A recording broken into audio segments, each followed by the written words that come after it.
एक सवाल है, आप कहते हो साहब कोरोना की वजह से गाड़ियां बंद हैं, आपने सारा ट्रांसपोर्ट सेक्टर खोल दिया। जितने भी देश के अंदर ट्रांसपोर्टेशन है, चाहे वो बस का ट्रांसपोर्ट हो, चाहे वो एयरवेज हो, चाहे वो निजी गाड़ियां हो, सबको आपने खोल दिया विदाउट किसी, फ्रीक्वेंटली आप आओ जाओ कोई दिक्कत नहीं, उससे कोरोना नहीं फैल रहा। आप इंडियन रेलवे को कोरोना के नाम पे बंद किए हो, ऐसा नहीं, कोरोना के नाम पे नहीं बंद किए। ये उन 150 गाड़ियों का टाइम एडजस्ट करने के लिए, उनका अच्छा टाइम स्लॉट देने के लिए एक टाइम टेबल बना रहे हैं।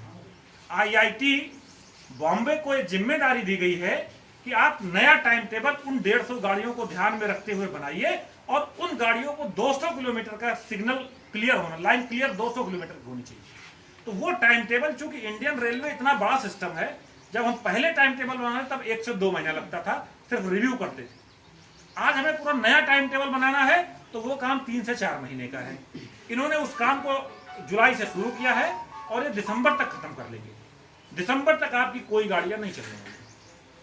आप इस बात को समझिएगा, कोरोना की वजह से नहीं, कोरोना की वजह से तो मीडिया और टीवी में बताया जा रहा, लेकिन अंदर खानों में वो 150 गाड़ियां कैसे सक्सेस हो, कैसे उनको ज्यादा पैसेंजर मिले, कैसे प्राइवेट लोग फायदे में जाएं, उसका प्लान चल रहा। हम लोग 12,26,000 रेल कर्मचारी इस लड़ाई के लिए बहुत छोटे हैं, हमारी कोई हैसियत ना हो, लेकिन कोई बात नहीं, हम उन लोगों को भी अपने साथ जोड़ने का काम करेंगे जो अप्रत्यक्ष रूप से रेलवे के सिस्टम में जुड़े थे, हमारे डेली पैसेंजर थे, हमारे यूजर थे, हमारे वकील थे, हमारे पत्रकार थे, हमारे प्रधान थे, गांव की वो गरीब जनता थी, गांव का वो आदमी, मजदूरी करने वाला आदमी। मैंने खुद अपनी आंखों से देखा है, निगोहा, बछरावा, हरचंदपुर से इंटरसिटी से जाने वाले वो लोग जो घर से 2 रोटी बना करके, थोड़ा नमक प्याज एक पोटली में बांध करके ट्रेन के जनरल डिब्बे में बैठ करके लखनऊ जाते थे, वहां काम करते थे और शाम को आते समय वही रोटी और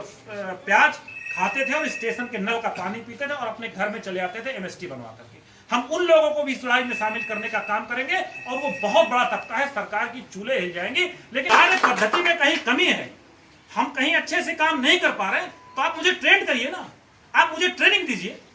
मोदी जी सिर्फ लाल किले से चिल्लाते हैं स्किल्ड भारत, स्किल्ड इंडिया।